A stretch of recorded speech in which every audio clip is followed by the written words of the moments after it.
कपड़े धोने वाली बहू। शादी के पहले से ही विभा को कपड़े धोने का बड़ा शौक था। कभी नल के नीचे तो कभी तालाब के पास। अरे मेरी नीली वाली लुंगी नहीं दिख रही है। विभा की अम्मा, कहाँ रखी है लुंगी? अरे वो तो विभा ने परसों ही धोकर रखी थी आपकी अलमारी में, देखो वहीं होगी। वो ना मैंने आज धो दी, मुझे लगा कि गंदी हो गई होगी। अरे कैसे गंदी हो गई थी? उसे तो मैंने पहना भी नहीं। हे भगवान, इस लड़की के कपड़े धोने की आदत से परेशान हो गया हूँ मैं। जितना तो घर में राशन नहीं आता, उससे कहीं ज्यादा डिटर्जेंट पाउडर का खर्चा है। इसकी शादी करवा दो, शादी जाए अपने घर में ही करे काम, फिर चाहे घर के कपड़े धोने हो या पूरे गांव के। हाँ ठीक बोल रही हो, देखता हूँ मैं कोई लड़का। वो दिन भी आ जाता है जब विभा को देखने लड़के वाले आ जाते हैं। लड़की मुझे अच्छी लगी। होने वाली सास कहती है, बेटी अगर कुछ पूछना है तो पूछ लो। वैसे तो हमारी लड़की बहुत ही शर्मीली है, जो बोल दो वो मान लेती है, इसे क्या पूछना होगा। अरे कैसी बात कर रही हो माँ, मुझे इन लोगों के घर रहना है, सवाल तो कई है। हाँ हाँ बेटा, पूछ लो ना, क्या पूछना है। आप लोगों के घर कपड़े कौन धोता है? सास का मुंह बन जाता है।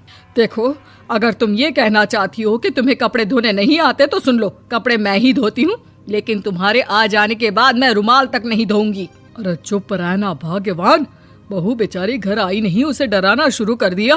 वो क्या है ना बिटिया, अभी तक तो ये कल्लू की माँ ही धोती थी, लेकिन अब तुम्हारे पापा तो दहेज में वॉशिंग मशीन देंगे ही।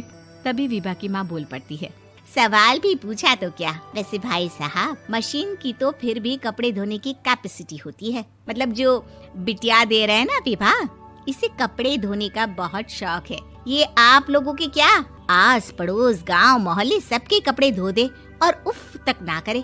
बाहर देखा नहीं आपने कितने कपड़े सूख रहे हैं, सब हमारी बिटिया ने ही तो धोए हैं। बस भी करो ना माँ, शर्म आ रही इतनी तारीफ सुनकर। और तो और एक दाग निकाल कर दिखाओ तो मान जाओ। हाँ अच्छा अच्छा, माफ करना बेटा, मैंने गलत समझा।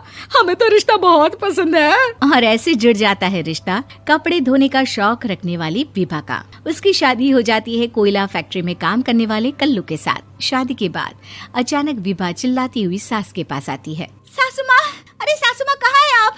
ये तो धोखा है, धोखा दिया आप लोगों ने मुझे। इसे ससुर के चक्कर के बारे में पता चल गया।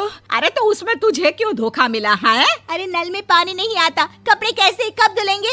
अच्छा अच्छा, तू पानी नहीं आ रहा उसकी बात कर रही है।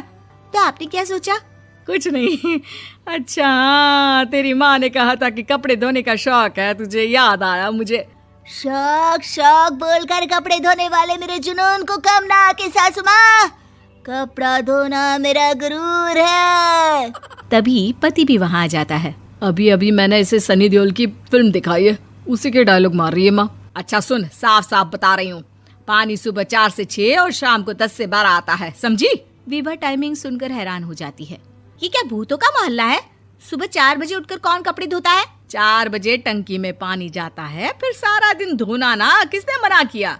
अरे कैसी बात कर रही हैं? 200 लीटर की टंकी में कितने कपड़े धो लूंगी मैं, सुबह ही उठ जाऊंगी मैं। अब क्या था, विभा सुबह 4 से लेकर रात के 12 बजे तक कपड़े ही धोती रहती। एक रोज सास पड़ोस से निकलकर कहीं जा रही होती है कि साथ वाली कहती है, हाँ कल्लू की माँ, जरा ये बताओ कि 2 साड़ी है, 2 ब्लाउज और एक पेटीकोट और एक नाड़े वाला लंबा कच्छा। हाँ तो?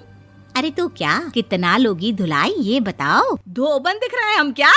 हमारे पति सरकारी नौकरी से अभी अभी रिटायर हुए हैं और बेटा सुपरवाइजर है कोयला फैक्ट्री में। धोबन समझ रखा है हमें।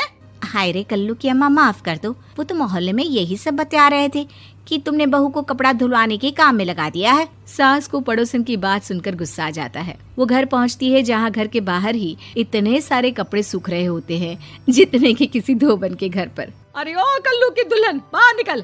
माँ जी यहीं आ जाओ, बाथरूम में चादर धो रहे हैं हम। अरे अभी हम धोते हैं, तुमको बाहर निकलो। ये आस पड़ोस वाले बोल रहे हैं कि हम बहू से कपड़े धुलवा धुलवा कर उसे कपड़ा धोने वाली बना दिए हैं। अरे छोड़ो ना माँ जी, किन लोगों की बातों में आती हो? आस पास के लोगों का तो काम ही होता है कि वो किसी तरह सास बहू को लड़ा दे। बहू सारे घर के कपड़े धोती है, ये क्या कम है? बोलिए। सास को भी लग जाता है कि वो बहू का ये सनकीपन नहीं छुड़वा सकती, इससे अच्छा है कि खुद ही चुप हो जाए।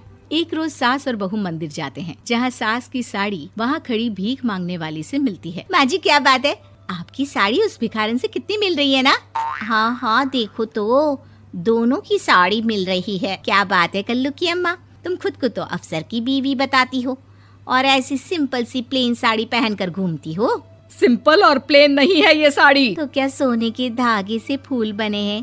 कुछ भी सासू माँ, कुछ भी। हाँ बने थे इस साड़ी में सोने के धागे से फूल। मेरे पति लेकर आए थे मद्रास से स्पेशली मेरे लिए 10,000 की। ताहे भाई साहब इस भिखारन के लिए भी सेम टू सेम साड़ी लेकर आए होंगे 10,000 की। सास उस वक्त तो कुछ नहीं कहती, लेकिन बहू के साथ घर आती है और अलमारी से एल्बम निकाल कर लाती है। ये साड़ी देख रही है, ये वही साड़ी है जिसे मैंने अभी पहना था। इस साड़ी में ये जो चमकदार फूल दिख रहे हैं ना, ये सोने के धागों से काढ़े गए हैं। लेकिन तू लोकल वॉशिंग मशीन ब्रश से घिस घिस कर सारे फूलों को निकाल कर साड़ी प्लेन कर दी।